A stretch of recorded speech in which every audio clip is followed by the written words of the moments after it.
Welcome to the YouTube channel for Shade Tree Tax Service. Here we strive to educate and inform you regarding the complicated world of taxes and business. We have over 35 years combined experience in the world of taxes for the middle class and small businesses and have seen quite a lot during that time. But we do have the standard disclaimer. Though we are tax professionals, what we say should be taken as entertainment and you should do your own research as well as consult your own tax professional before you act upon anything you see or hear in these videos. Don't ignore us and be that person who messes up their life. Having said that, in these videos we will cover the most common challenges for taxpayers in these days of constantly changing tax law. Our topics will range from what is my filing status to how do I start a business to pay the lowest taxes possible. So enjoy the videos, like them, and please subscribe. It makes it possible for us to continue producing these videos. Now to the topic of our video. Cryptocurrencies, and do you owe taxes? Do you own any crypto? Did you buy, sell any Bitcoin, Ethereum, or Dogecoin? Did you remember to report it to the IRS as part of your tax return for last year or the year before? Yep, I said it. Did you report it? Crypto may not be taxable. You may not have made a profit, but it is reportable. For those who are unaware, the federal government has just passed a new law that, in part, funds the hiring of 87,000 new IRS agents. Some of these agents, of course, are for customer service. Others are to replace those who are retiring, yet many of them, most of them in fact, according to many in the industry, will be used to help increase the amount of taxes the government receives from you, the taxpayer. How will they do this? They will do so by increasing the number of audits on any taxpayer they can. In particular, by auditing those who buy and sell cryptocurrencies this year, last year, and the year before. Why crypto? Easy. It's low-hanging fruit. People who buy and sell cryptocurrencies generally buy and sell small amounts that add up over time. The U.S. government sees this area as being underreported on a large number of tax returns each year, and thus, easy way to make money. Over the last few years, the IRS has quietly added a new question to each tax return filed in the United States. The question is, did you buy or sell any virtual currency? Now I know a lot of us ignored this and just simply said no. Not a good thing. It was a setup. It's plain and simple, nothing more. A setup by the U.S. government. Yes, the taxpayer has been set up by the U.S. government. For the last few years, as the practice of buying and selling cryptocurrency has exploded, the IRS has been requiring all crypto exchanges to report on a 1099 all sales to the IRS each year that taxpayers make. Meaning, they got your social security number, they're telling the IRS, and they got a record. Up to now, they haven't really done much with that information, but that is changing. As each exchange is required to report all the sales of $600 or more to the IRS each year, the number of taxpayers involved is increasing. Question, did you notice I said sales, not profits? Yes, the IRS is looking at the total sales by each taxpayer. Why? They don't know what you made. The exchange will issue a 1099 to the taxpayer by the 31st of each year, and the same information will also be issued to the IRS. It will only include the total amount of crypto sold by the taxpayer. It won't tell them if you made a profit or not. The IRS will then take up to 3 years, 3 years, to review the information and issue notices to each of the taxpayers involved. These notices often will include penalties, such as failure to pay, substantial underpayment. It will also include interest and the original taxes owed as projected by the U.S. government. Let me give you an example to make it a bit more clear. Bob has $50 that he bought in Bitcoin in last January. He then decided to use a bot to buy and sell his Bitcoin in an attempt to make some money. That bot then bought and sold the same $50 100 times over the next 12 months, but failed to make a profit. So at the end of the year, Bob still had the same $50 of Bitcoin. Bob had $5,000 in sales at the Bitcoin exchange. That means Bob made no money, which is correct. We can all do the simple math. Started with 50, ended with 50. You made no money. Yet, Bob had $5,000 in sales. Those sales are reported by the exchange to the IRS on a 1099. At this point, most people say that since I made no money, I don't have to report the sales I made. This ain't true. To believe so can result in a critical and costly error on your part. The money you sold back and forth, or the total sales, is reportable. It's not necessarily taxable unless you fail to report it. and they often don't tell their tax professional. Unfortunately, that's not true. To believe you don't have to report it and not report it can result in a critical and costly error on your part.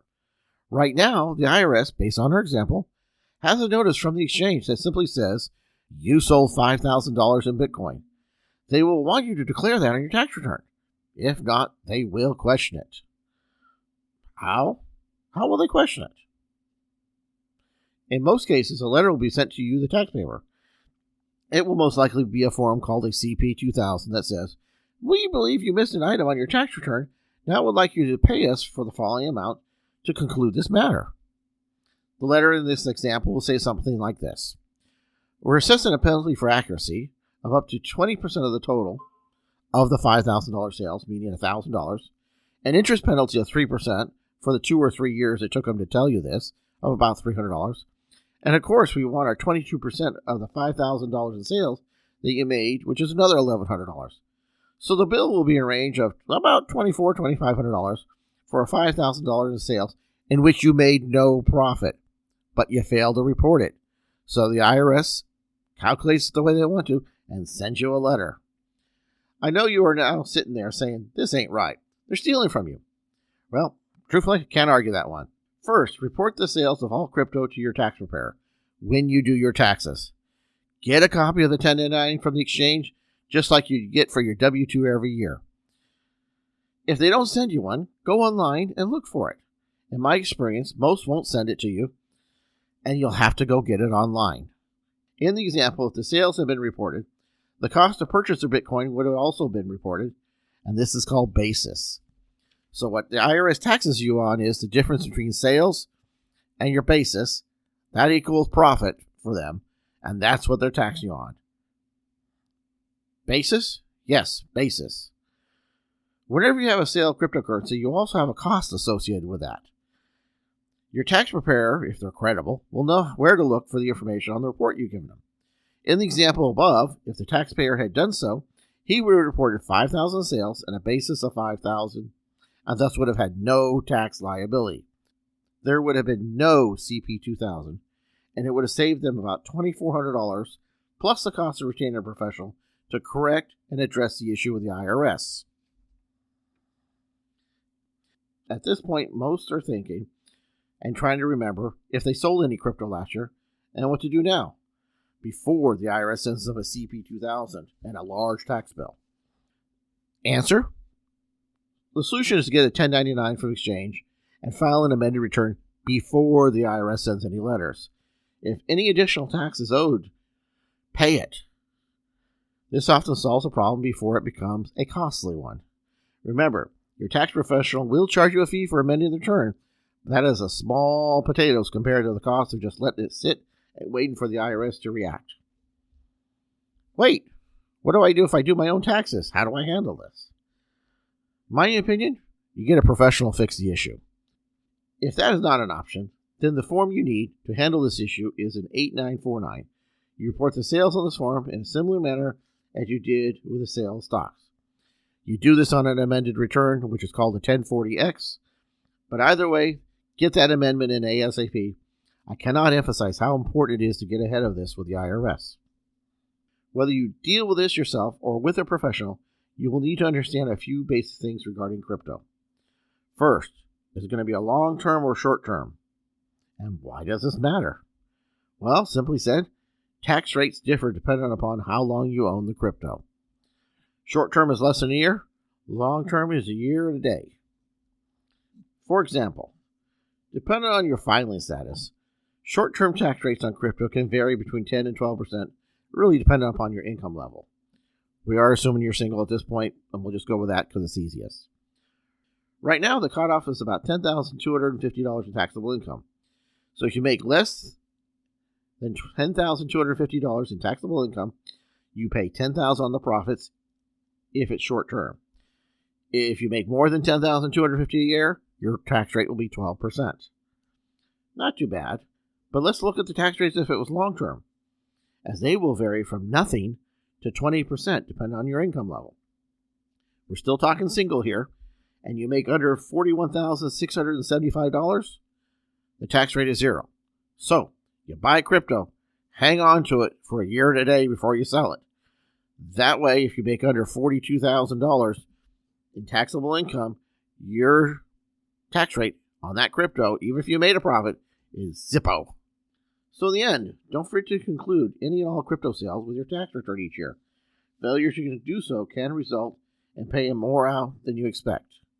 Thank you for watching the video. Please remember to subscribe and like the video. We will be publishing videos on a regular basis, and any comments are welcome.